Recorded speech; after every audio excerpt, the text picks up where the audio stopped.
Okay, so let's begin our morning as we always do when we join together with a prayer. So let's all please close our eyes.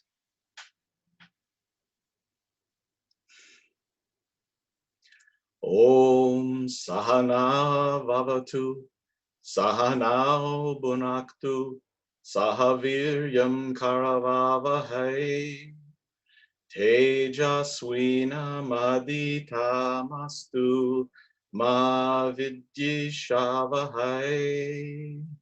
Om Shanti, Shanti, Shanti. I humbly bow to my Gurudev, Paramahamsa Hariharananda ji.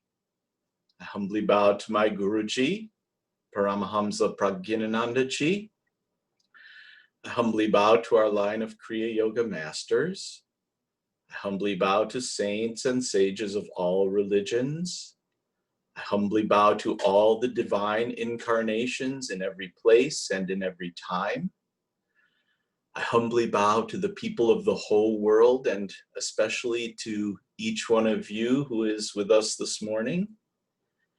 And I humbly bow to God, God who is our Heavenly Father, our Divine Mother, our closest friend, our innermost self.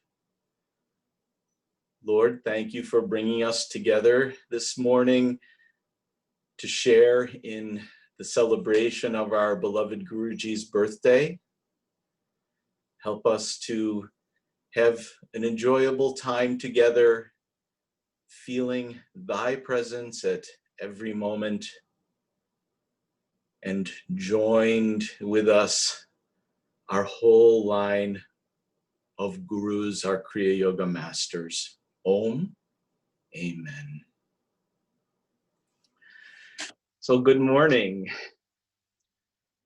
I've noticed as I've been tuning into many of the talks that the teachers have been introducing themselves. So I suppose I should do that. There are many of you who are my friends who I see who have already joined. Maybe there's a few new people who don't know me, so I'll do that. My name is David Strassner. I'm speaking to you from my home in Rochester, New York. For those of you who don't know, we're in the far northwestern part of New York State. So we're about 350 miles away from New York City. I was initiated by my Gurudev Hariharananda in San Francisco, California in 1988. I started the Kriya Yoga group here in Rochester in 1996, and in 2007, my Guruji Prajnanananda asked me to start teaching Kriya Yoga. I'm married, I have 2 sons, and to this day I'm still making my living in the trade that I began when I was a teenager as a watchmaker. So that's basically me. And it's really my great joy and privilege to be able to speak to you all today, the day before our beloved Guruji Prajnananda's birthday. So, you know, there's been so many great talks that have been going on during this very strange time we've been living through with the COVID pandemic. And in regards to that, I hope all of you are doing okay through this whole thing. I hope your families are okay. I hope you're hanging in there. We will get through to the other side of this, there's no doubt. But during this unusual time, we've had the Kriya organization come up with many innovative ways to keep us all in touch, and our teachers, both our swamis and our householder teachers, have all been joining in to give such a variety of classes, talks, book club lectures, satsangs with singing and chanting. And I can only say that I'm so, just speaking very humbly for myself, I'm so proud of the array of teachers that we have and the beauty that this organization has blossomed into. When I was first in Kriya in the West and in this country, there was Gurudev and maybe one other Swami and a couple of householder teachers. In those days, there was no internet. There was very, very difficult to make contact, even to find Gurudev. After I was initially, when I was initiated by Gurudev in San Francisco, I moved about 8 months later back here to my home in Rochester, and the only way I had to find him in those days was a little tiny slip of paper where someone had written for me the name and phone number of the guy that Gurudev sometimes stayed with in New York City. That was the only way I was able to find him again. So to see today what the organization is that Gurudev began and so lovingly attended to, what it has grown into through his efforts and then through the continuing efforts of our Guruji Prajnanananda, which his efforts have been just heroic in spreading the Kriya mission across the world, spreading Gurudev's teachings and growing our organization and bringing it to so many people who were hungry for this type of spiritual life. It's just very heartwarming for me. And, you know, from somebody like me who's kind of turning into one of the, I guess you could say, older dogs of the organization, I feel to pass on a little historical perspective is maybe a nice thing. So with that sort of being the idea today, I thought, you know, for a birthday, maybe we should have a little bit of a party. We should have a little bit of fun this morning. Instead of me spending my time and my talk going through some of our Guruji Prajnananda's teachings, I said, let's tell a few stories about Guruji. Let's look at some old photos that I have put together. Let's have a little fun, and there will probably be a few teachings sprinkled in along the way. Usually I can't help myself, so we'll see what happens. But you know, I hope you'll all just kind of relax and settle in, and let's enjoy something like this morning, a little bit of fun. And that's something that I learned from Gurudev and Guruji, that spiritual life should have some fun in it. It should have some joy in it. It should have some lightness. Yes, indeed, it is a very serious topic. You could say the most serious in life, because as Gurudev said, this is what we were born for. Our spiritual growth and our ultimate God realization is the reason we have taken a human incarnation. And through the seriousness and through the hard work and through sometimes the stress and strain and the difficulties we go through on the path, at the same time, we should have some fun, some joy, some lightness in it. God did not create us only to suffer. So let's have a little fun. So I have a lot of nice photos to show you. And with the help of my friend Phil Baba, who is our host for this Zoom session, Phil has taken these photos and put them into a slideshow, and he's going to be able to bring them up full screen for you when I ask for each photo. So we'll kind of work our way through like that. In case some of you didn't know, Phil Baba does an extremely large amount of work for the Kriya organization behind the scenes, and I just want to tell him, you know, publicly how grateful I am for his service.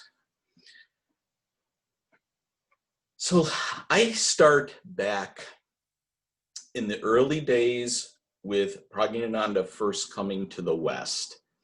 And let me apologize in advance for two things. First of all, let me apologize to those of you who are listening on the phone and can't see the photos. I'll try to describe what we're seeing a little bit as we're going along for you folks. And the second thing, I just want to apologize because I'm going to be using the words I and me, and it's not my intention to interject myself so much into this talk or make anything about me, but what I have to offer you is times that I was fortunate enough to be with Prajnanananda and to be able to now bring you those stories and share with you my reflections on him and some of the things that happened to us while we were together. So it kind of requires me to be in part of the story, but please know that my focus is on bringing you Guruji and helping you to know a few more nice things about him. So I first met Prajnananda in June of 1995. And it was only about 6 weeks after he received his monk's initiation. That was in April of 1995 that he became a Swami. When I met him, it was only his second trip to the West. He had been in Europe for a period of time, then a short visit back to India, where he received his monk's initiation from Gurudev, and then came back to Europe. He had yet to ever come to the USA. And so really this was only his second trip ever outside of India. And it's interesting because Guruji says that in his young life, there were 3 things that he absolutely did not want. Number 1, he did not want to be a teacher of Kriya Yoga. Number 2, he did not want to be a monk. And number 3, he did not want to travel to the West. And because of our beloved Gurudev and his, not only his wishes, but also what he saw as the future for Prajnananda.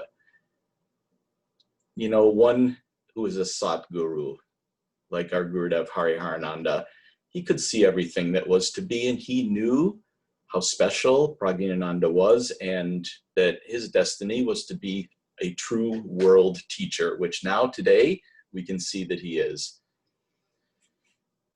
If you want more details about why Prajnananda did not want to do those 3 things, which of course, by the time I met him, Gurudev had somehow coerced or cajoled or, you know, very lovingly caressed him into doing, you know, I encourage you to read about those things in this book, My Time with the Master.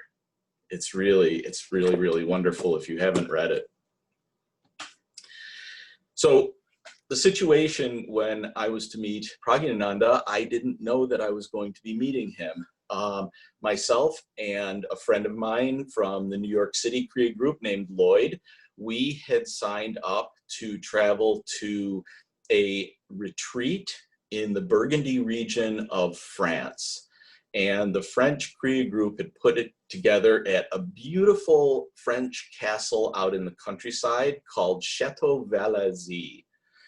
And so we were expecting to go for a program, and that Hariharananda was going to be conducting the program. Well, we found out a short time before we were supposed to leave that Gurudev's travel plans had changed, and now someone else was coming to lead the program. This person who was coming to do the program, we had heard, I used to go down and spend time with the New York City group. I would travel down from Rochester, and down in New York, we had started to hear a little bit of talk about this guy named Triloki Das in India. None of us knew who he was. There was just some little rumors, but it seemed like this was somebody who was getting some attention. So we found out, I think it was only a couple weeks before we were to leave, that it was going to be this Triloki Das, we didn't know he had become a Swami, leading this retreat. So we arrive at the retreat. We had already paid, we already had our airline tickets. So we, of course, were disappointed that Gurudev wasn't going to be there, but we said, well, we're going anyways. So arriving at the retreat, we found this Triloki Das had become Swami Prajnanananda, and we had our first opportunity to meet him. So Phil Baba, if you could put up slide number 1, we can see what Prajnananda looked like when I first met him. Thank you. So I was taking a photo from my the window in my room. Yeah, that's good. You can stay there for now. Photo from my room in the chateau, and Swamiji was walking across the grass, and he saw me taking the photo and looked up and smiled. And if you look at the photo, do you notice the beams of light coming all across the grass around him? Until I was putting these photos together the other day, I hadn't really noticed that. I'm looking at those thinking, maybe that should have been a clue that there was something special about this guy. Phil, you could go to the next photo of Guruji if you could. Thank you. There's a little closer up look of the same photo. You'd see his hair is short. It's only 6 weeks after his monk's initiation, and when the monk receives his initiation, the head is shaved clean. So his hair had just grown in, and his beard had just grown in that much. So Phil Baba, you go to the next photo, please.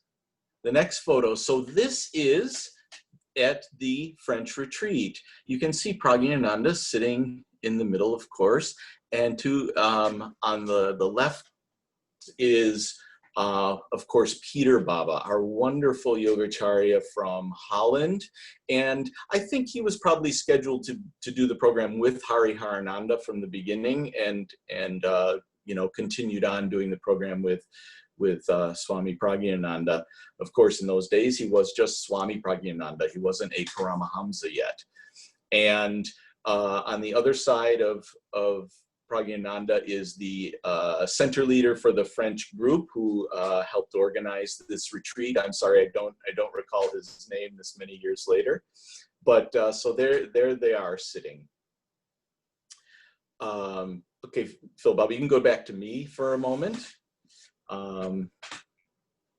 So I wanted to tell you, one of my first impressions of Prajnananda, other than, of course, when you meet him, he's immediately sweet and warm and inviting, and just, you immediately feel an affinity towards him.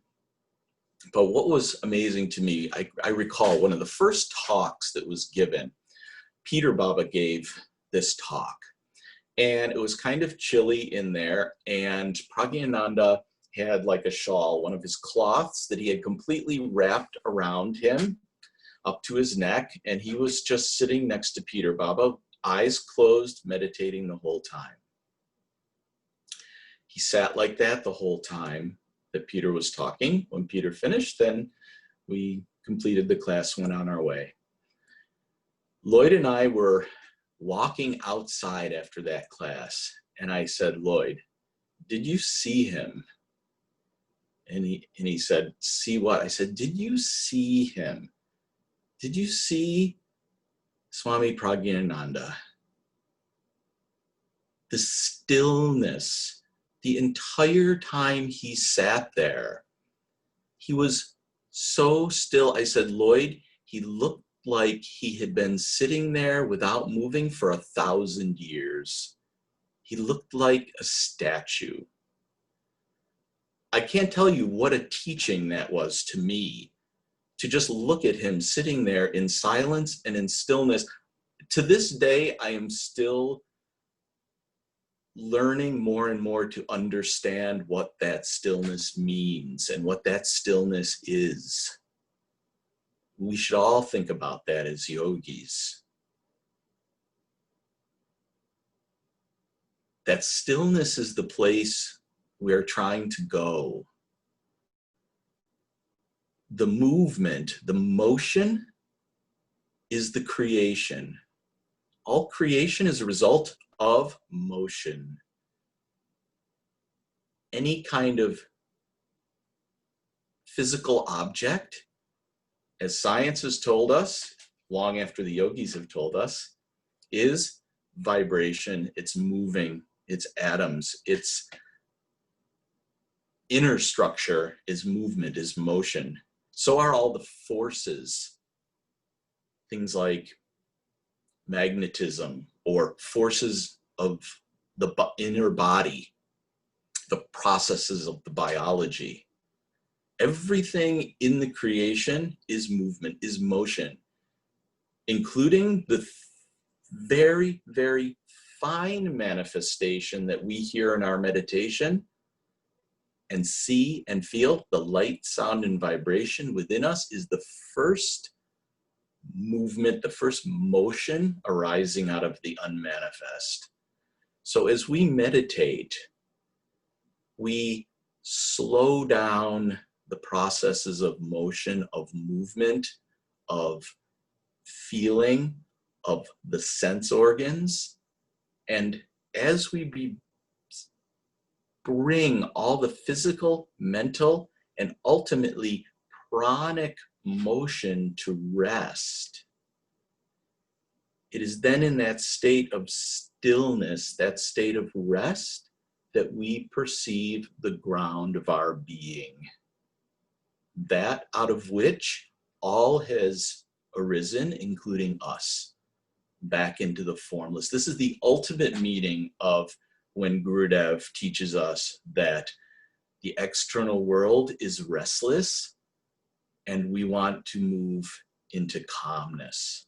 The ultimate calmness is the stilling of all motion down to the level of the prana, where it is, in essence, drawn back into the unmanifest. This is the place. And I've learned more about it over the years. I'm still trying more and more to experience it more deeply, but it was seeing Prajnanananda in that state that was the first time that it hit me that, look at the power of that stillness. It was astonishing. So, Phil Baba, if you could go to the next slide, and this will be the last one. Yeah, the following one, Baba. Thank you. So there is Prajnananda and me standing there together. And I'm so happy to have that photo from when we first met each other. Thanks, Phil Baba. You can come back to me now. So that first meeting was really tremendous. And I was fortunate that one night he and I sat up in his room till about midnight, just talking, getting to know each other. He told me that Lloyd and I were the first Americans he had ever met outside of India. And I have felt a wonderful bond with him ever since then. Really, in all these years, he is my Guruji. He is a very, very revered teacher to me. He is also a friend, and we've had some good adventures together. And what really fills my heart is that we have called each other brother. So to feel that he is my brother, I can't tell you how the emotion that gives me. So then, proceeding on the sort of Prajnananda's movement in his early days in the West, his first trip to the United States came the following year in April of 1996. And I was fortunate enough also to be there when Prajnananda came to participate with Gurudev and with a number of our other teachers in the first ever international Kriya Yoga seminar in New York City. It was a big event. It was really fantastic. And to see Prajnananda there once again was wonderful. And for so many Americans to meet him. Do you know what Hariharananda said about Prajnanananda when he was trying to convince him to come to the West? Hariharananda said to him, I want to show the disciples and the students in the West that I have a disciple like you. What a nice thing for him to say. And also, these are Baba's powers of persuasion to get him to get Prajnananda to come to the West. So Phil Baba, if you'd like to show the next slide, I'll show you some photos from that seminar in New York City. So there is Prajnananda Ji in April of '96. So nice. And then Phil, next slide, please. Here he is again. And this is again in New York City. And then Phil, the next one, there's Gurudev and Guruji together. And then the next one, another. Thank you. That photo, I'm not even sure how it got there, but this photo that I took, it wound up in My Time with the Master. So if some of you think that that's a familiar looking photo, it is in My Time with the Master. And then one more from New York. There's he and I back together again in New York City. So, okay, Phil, you can come back to me. Thank you. So, so from there, Prajnananda's travels in the USA started. We're all fortunate because he traveled relentlessly to many, many cities. Many of us had the pleasure of having him stay with us in our homes in those early days. He's come and stayed with me in my home many, many times. And one of the really memorable times, and it kicks off kind of a story that continues through the years, and I'll try to move through that story fairly quickly. It's amazing how time flies by when we're together like this. But Guruji came for one of his programs in September of 1998. And at that same time, a young man named Hans Peter came from Switzerland to stay at my house to be able to spend some time with Guruji. In those days, Prajnananda would come and spend like a week or so at each center. So we would have a lot of time together. And so during that stay, I was able to find us some free time. And as I have done, and a number of our Rochester Kriyavans have done, we like to take the visiting teachers, the visiting swamis, to see Niagara Falls, because it's only about an hour and 15 minutes drive from Rochester. So I wanted to take Guruji there. Of course, Guruji doesn't like to go out. He doesn't like to sightsee. He likes to, when he's heading up to his room, he would say to me, okay, I'm going up to the cave.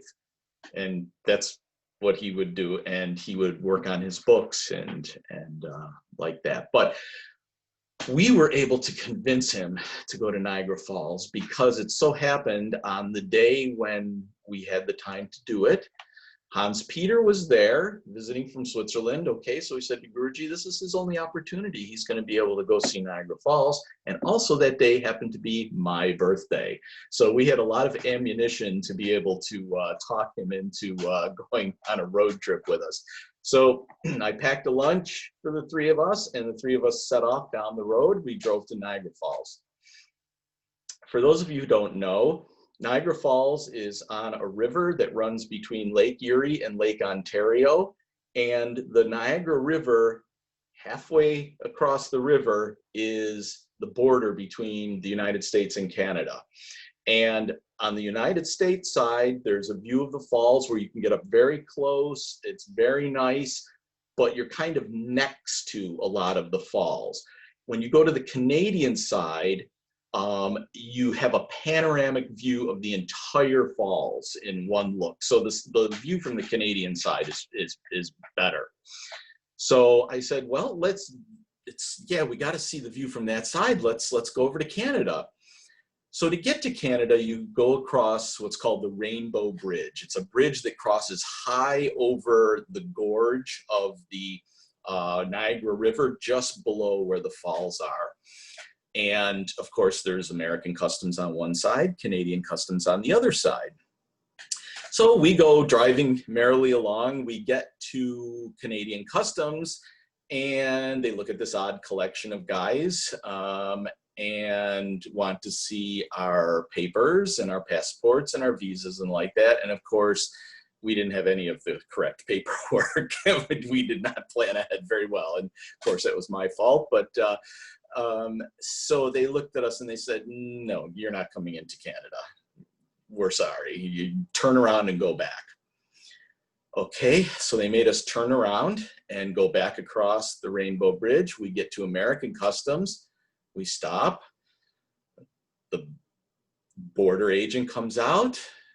Big guy, not too, friendly demeanor, a nice gun in his holster on his belt.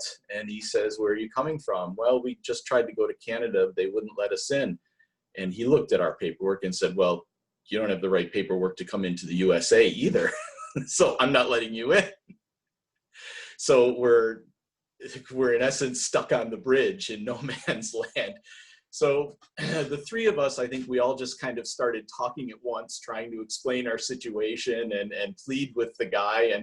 And I think he just got tired of hearing us, and he just said, all right, go, go, go. So I, stepped on the gas and off we went. And the three of us, we were just laughing hysterically. I said, Swamiji, you take me out for my birthday and you almost get me arrested. So it was really fun.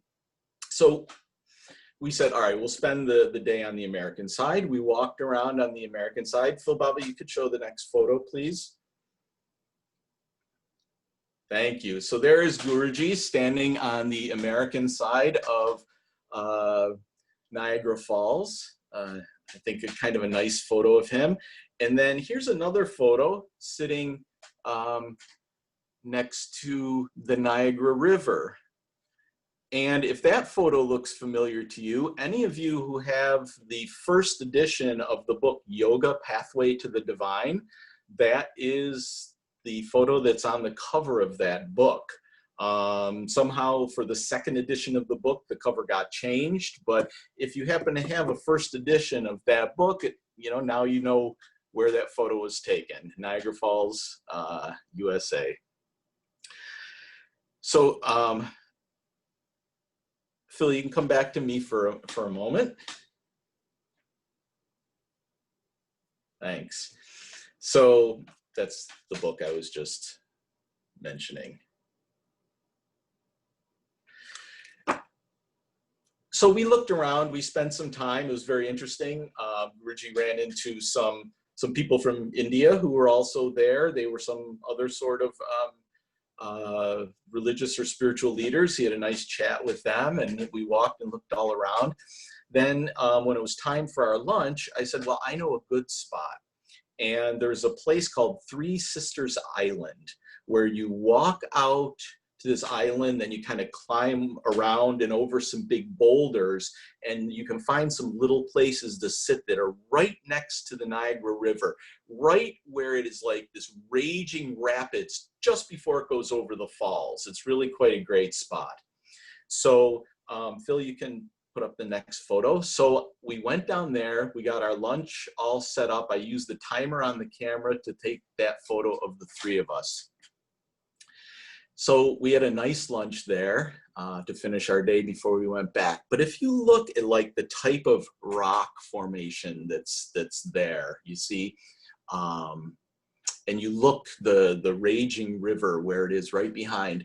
When I got home from there, I said, there's something about that looked really familiar to me. And I went and dug out this old Kriya calendar that I had purchased from Self-Realization Fellowship some years before, and I had held on to it because it had beautiful pictures in it. And I went and found it, and Phil, you could go to the next photo. And there is a photo of Yogananda standing at Niagara Falls in 1927. And boy, it looks really, really close to the spot where we were out there on Three Sisters Island. So I thought, wow, that's pretty cool.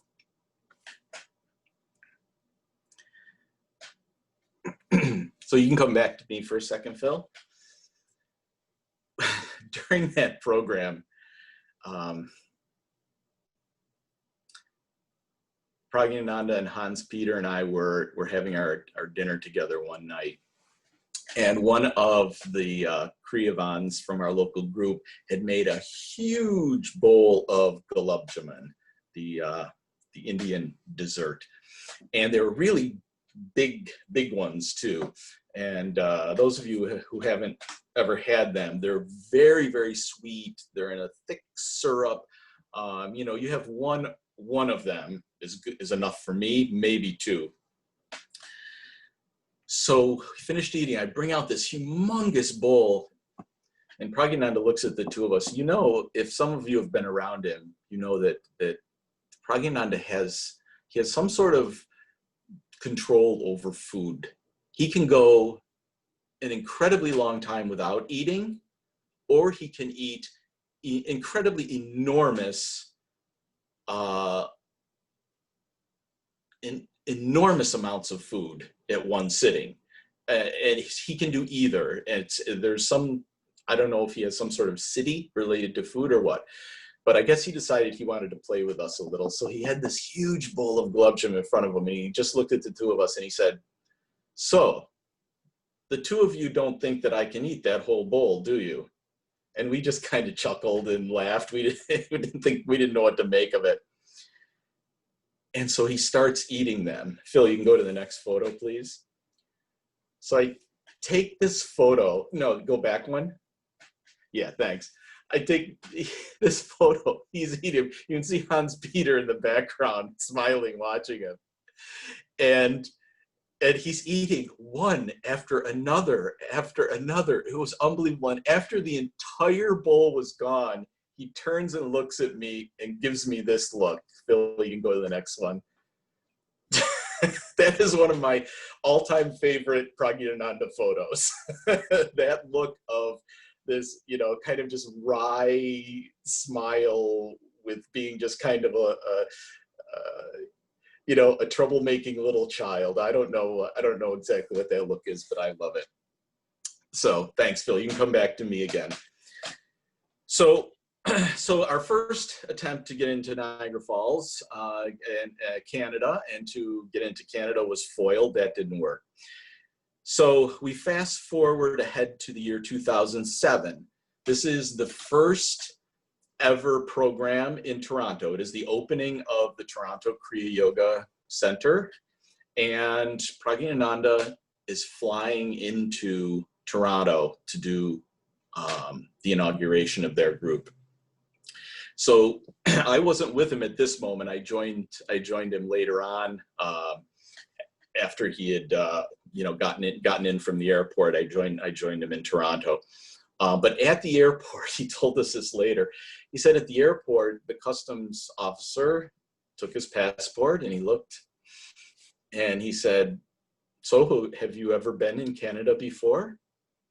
And Prajnananda told us, he said, "I just said to the man, no, because, you know, I had never been in Canada before."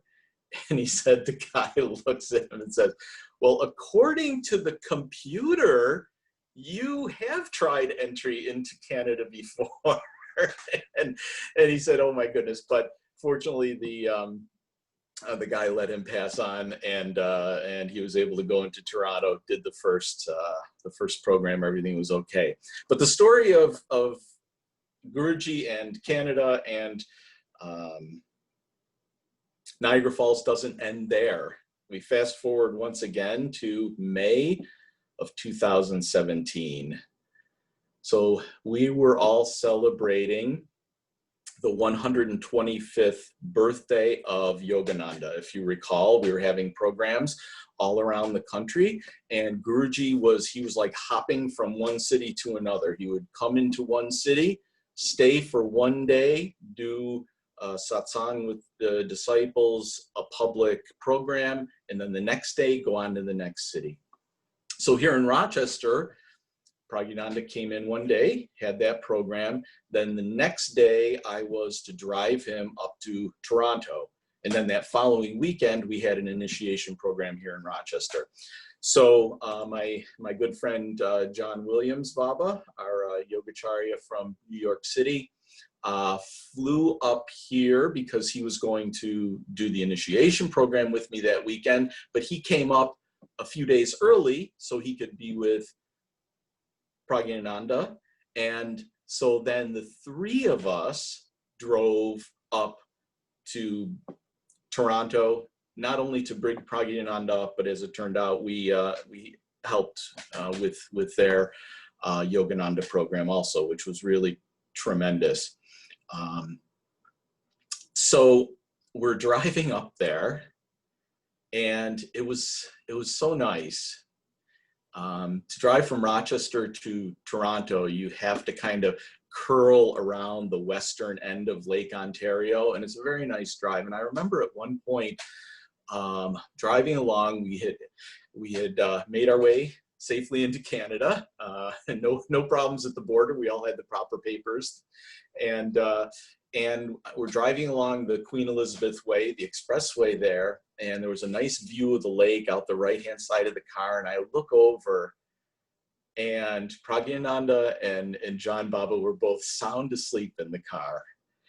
And, you know, I told you I have two sons, and, you know, being the dad who's usually driving all our long distance places, there have been many times when, you know, I felt so fortunate to look and see my, you know, two sleeping boys in the car with me as we're driving along. And that was the feeling I got. I just looked over, I thought, there's my two sleeping boys there, so resting so peacefully. It was really heartwarming.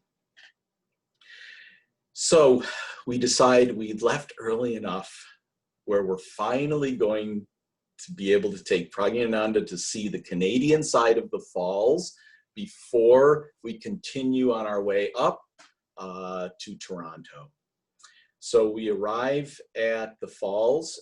From the parking lot, there's a gate that you go through, then it takes you into the whole area where you can walk around and see the beautiful view of the falls. And there's a beautiful, huge park there. And Phil Baba, if you'd like to show the next photo, here is John and Guruji finally at the falls. Prajnananda has finally made it to the Canadian side of the falls. Let's see, what was it? We started trying in 1998, finally completed in 2017. So that was a long-term project, but we made it. Phil, you can go to the next photo, please. And there he is, standing there right at the brink where the water goes over the falls. And you can show the next one. And there the two of us are together again on the other side of the falls. So thanks, Phil. So you can come back to me.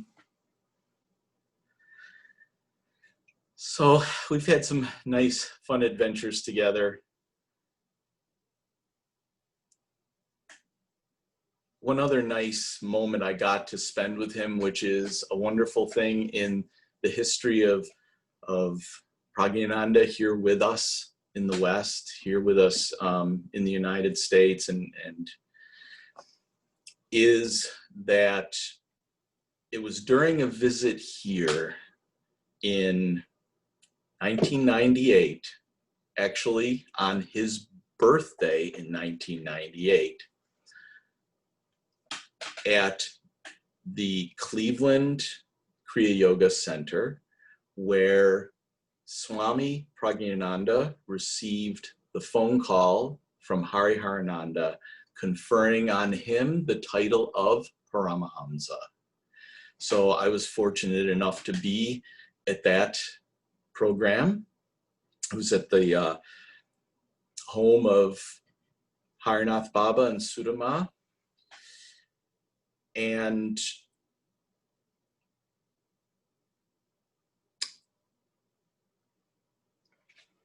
they have sent me this beautiful photo from that day of Prajnananda after we had received that news, and he was being honored. So Phil, you can show the last photo there. So this will be 22 years ago tomorrow, will be the 22nd anniversary of Swami Prajnananda becoming Paramahamsa Prajnanananda. Thanks, Phil.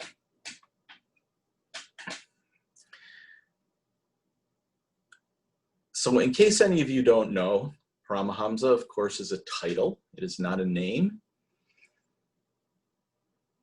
The translation of it is somewhere close to divine swan, because the swan is a bird that can separate water from the milk. And so the symbolism is that the person who is the Paramahamsa has enlarged his consciousness to be able to separate the real from the unreal and to be able to guide others on that path. To my knowledge, there isn't anyone else that Hariharananda has given the title Paramahamsa. There may be someone that I don't know about, so I will leave that open in case someone else knows. But these are some of my reminiscences of Guruji during my time with him in the early days here in the West. Many of us have had special experiences with him, and I'm sure I would love to hear stories from so many of you. It was just my, fortunate opportunity to be able to share some of yours. It would also be, I also know that there are other sides to the story too, like what it's like to be a monastic with Prajnananda as your guru and guide. So the Swamis, I'm sure, have very interesting and a different take than me, as also the disciples in India. To be with Prajnananda in India, what is that like? So I'm sure there are so many facets, so many wonderful sides to Prajnananda that we could all share. I'm happy I was able to give my side today.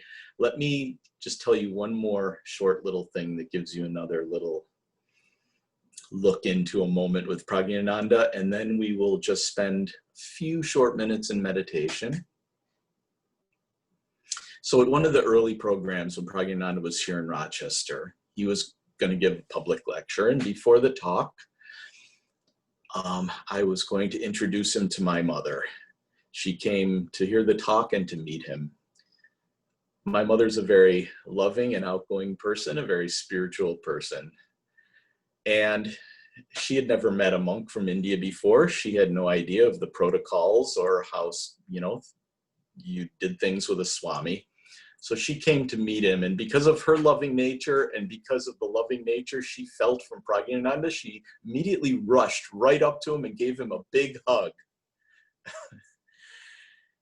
Afterwards, when we got home that night and he and I were just sitting together alone, he looked at me and he said, "Do you know, in my life, I have only allowed 2 women to hug me, my mother and your mother." So what a nice memory, and what a beautiful person our Guruji is. And so let us all try to follow his teachings. One of his expressions, be good and do good, and also to live in love and try to make that more and more of our inner being and more of what we project to the world. It is not so easy. The world's a difficult place.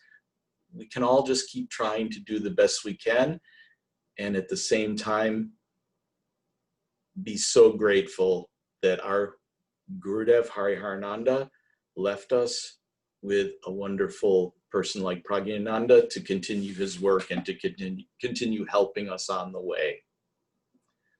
So let's just close our eyes for a moment.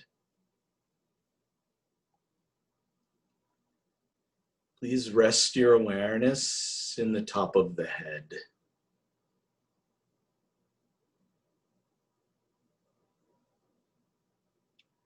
Try to let all the movement, all the motion within you settle. All the words, all the talking created a lot of mental motion. So try to let that quiet and subside. If you have feelings in the body, try to let the feeling of the body quiet down.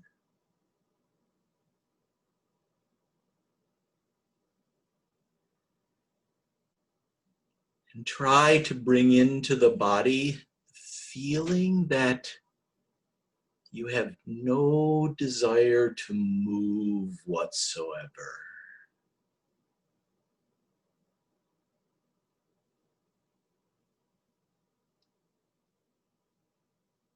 And in the mind, that the mind has no desire to function whatsoever. Just watch in your meditation practice. Detect inside yourself. Is there some kind of feeling, something happening other than the body feeling like it doesn't even want to move? Like the mind feeling that it doesn't want to move? If you detect something that is giving you some other feeling, or in the mind that is pulling you into thoughts of the future, or pulling you into thoughts of the past, notice those feelings and those thoughts. Be aware of them, and with a very calm consciousness, watch them settle. Allow them to settle. And when you start feeling as if you just never want to move, this is where you want to be. This is the state. Because as the movement stops, as the motion subsides, then you are in pure consciousness. You are transitioning from doing to being. Just to be. Just thou art that. The consciousness being aware of itself.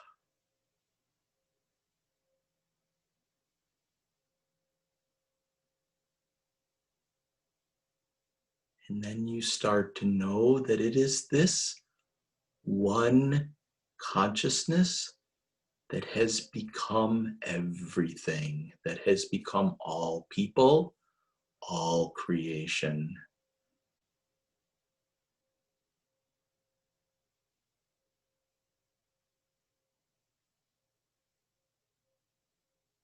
And then we try to feel that subtle presence within everything that we do and everything that we see. The presence of God in the stillness of meditation, the presence of God underlying all of our activities in the world.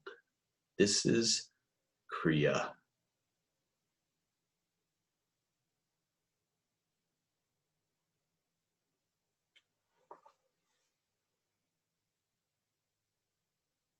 And all the time, as our Gurudev Hariharananda would say, all the time, love, love, love, God, God, God.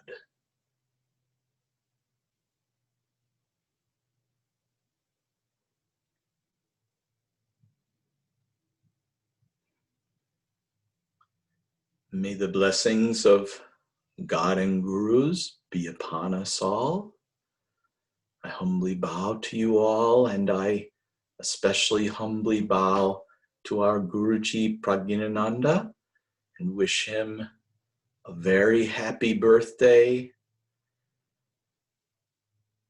May God and Gurus give him extreme long life, extreme good health, energy, vitality, so that he may remain with us for many, many, many more years, teaching us, guiding us, inspiring us, making us laugh, making us feel love. And I pray that the road for Prajnananda from this point forward is gentle and easy for him after so many years of so many struggles and difficulties to overcome in service to Gurudev and to all of us. So for a moment, please focus your consciousness on Prajnananda. Consciously send him your love and strength.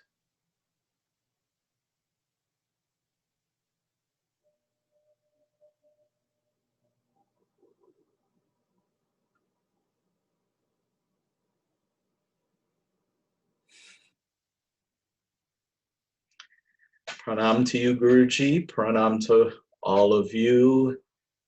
Thank you. Have a wonderful day. Bye-bye.